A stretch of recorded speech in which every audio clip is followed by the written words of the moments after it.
توبہ کیا چیز ہے؟ بعض لوگ تو یہ سمجھتے ہیں کہ بس توبہ توبہ کرنے کا نام توبہ ہے.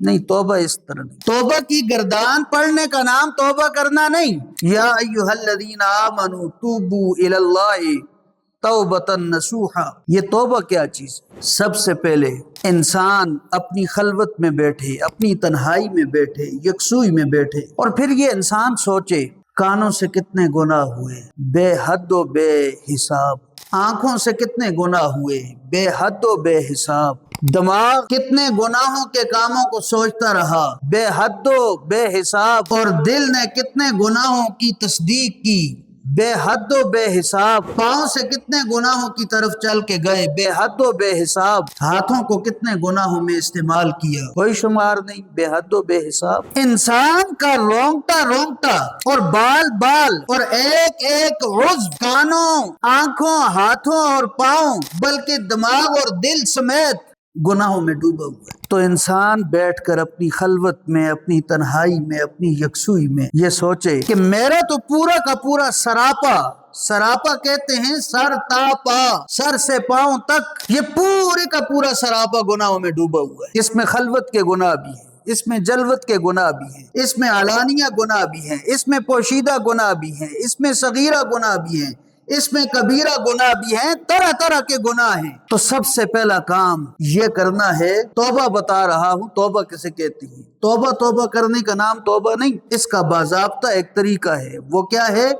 اپنی خلوت تنہائی میں بیٹھیں، یکسوئی کے ساتھ سوچیں، استحضار کریں، اپنے دماغ میں حاضر کریں کہ میں نے اس سے قبل کتنے گناہ کر دیے. پھر ان گناہوں پر ندامت ہو، ان گناہوں پر شرمندگی ہو، پشیمانی ہو، حسرت اور افسوس ہو. یہ گناہ مجھ سے نہیں ہونے چاہیے، میرے نامہ اعمال میں یہ جو گناہ درج ہیں یہ نہیں ہونے چاہیے تھے، لیکن ہو گئے. انسان کمزور ہے، خلق الانسان ضعیفا، انسان کمزور ہے، انسان سے گناہ ہو جاتا ہے. شیطان ہے، وہ وسوسے دیتا ہے. من شر الوسواس الخناس الذی یوسوس فی صدور الناس، قسم قسم کے گناہوں پر ابارتا ہے. تو یہ گناہ مجھ سے ہو گئے. تو ندامت، شرمندگی، پشیمانی کا احساس انسان کے دل و دماغ میں زندہ ہو. یہ پہلا کام، اس کو کہتے ہیں توبہ. توبہ کے لیے جو پہلا کام ہے وہ میں نے آپ کو بتایا، اپنے گناہوں کو حاضر کریں، یکسوئی میں بیٹھیں، خلوت میں بیٹھیں، تنہائی میں بیٹھیں، اور پھر بیٹھ کر اپنے گناہوں کو سوچیں، اپنے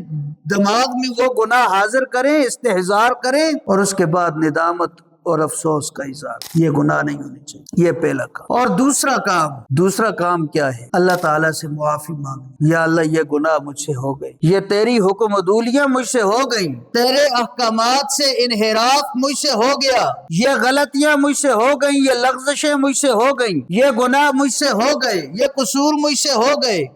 لیکن یا اللہ ان کی معافی کے لیے تیرے در کے علاوہ کوئی در نہیں، میں تجھ ہی سے معافی کا خواستگار ہوں. یہ اپنے دستے سوال دراز کر کے تجھ سے معافی مانگ رہا ہوں. یا اللہ یہ جتنے بھی گناہ میرے اعمال نامے میں درج ہیں، میرے کھاتے میں درج ہیں، تو ہی غفار ہے، تو ہی ستار ہے، ستار الذنوب ہے، غفار الذنوب ہے، تو ہی پردہ پوشی کرنے والا ہے، تو ہی معاف کرنے والا ہے. میں تجھ ہی سے معافی کا خواستگار ہوں. یا اللہ یہ جتنے بھی میرے گناہ ہیں، یہ سارے کے سارے گناہوں کو معاف کر دے اور میرے نامہ اعمال کو صاف ستھرا کر دے. میرے محترم دوستو، بہت ساری احادیث کو سامنے رکھ کر میں آپ کو یہ بات بتاؤں، اگر کوئی شخص خلوص نیت کے ساتھ، پورے اخلاص کے ساتھ، پورے اطمینان کے ساتھ، اگر کوئی شخص اس طرح گناہوں کو حاضر کر کے اللہ سے معافی مانگتا ہے، اور اس کے ساتھ ساتھ ندامت اور شرمندگی کے اگر 2 آنسو آ جائیں، انسان کے جملے بعد میں ختم ہوں گے، اللہ تعالیٰ پہلے ہی معافی کا فیصلہ کر دے.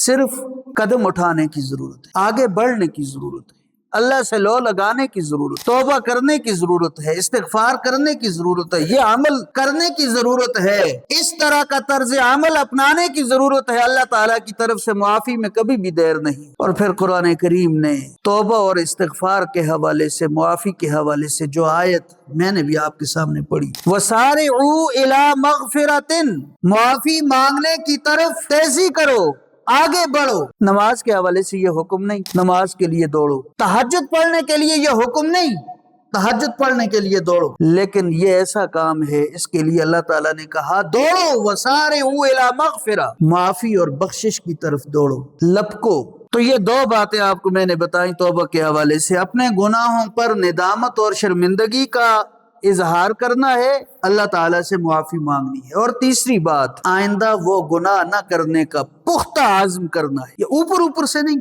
دل سے اللہ تعالیٰ کے ساتھ ایک وعدہ کرنا ہے، یا اللہ یہ مجھ سے گناہ ہو گئے، آئندہ میں کبھی بھی یہ گناہ نہیں کروں گا، تیری توفیق سے اور تیرے فضل سے کبھی نہیں کروں گا، تیرے ساتھ پکا ارادہ، پختہ ارادہ کرنا ہے، آئندہ یہ گناہ کبھی نہیں کروں۔ یہ 3 کام ہو گئے، اور چوتھا کام، جب اس گناہ کا موقع آ جائے تو اپنے آپ کو بچانے کی کوشش کریں، وہ گناہ چھوڑنا ہے، ترک کرنا ہے، اور ساتھ ساتھ یہ پختہ عزم مصمم کرنا ہے کہ اگر مجھے کبھی یہ موقع مل گیا تو میں یہ گناہ کبھی نہیں کروں گا، اور اگر موقع آ جائے تو اس سے بچنے کی پوری کوشش کرنی۔ اس انداز سے جب کوئی شخص توبہ کرتا ہے، اللہ تعالیٰ اس انسان کی توبہ قبول کرتے ہیں اور اس کے گناہوں کو معاف کر دیتے ہیں۔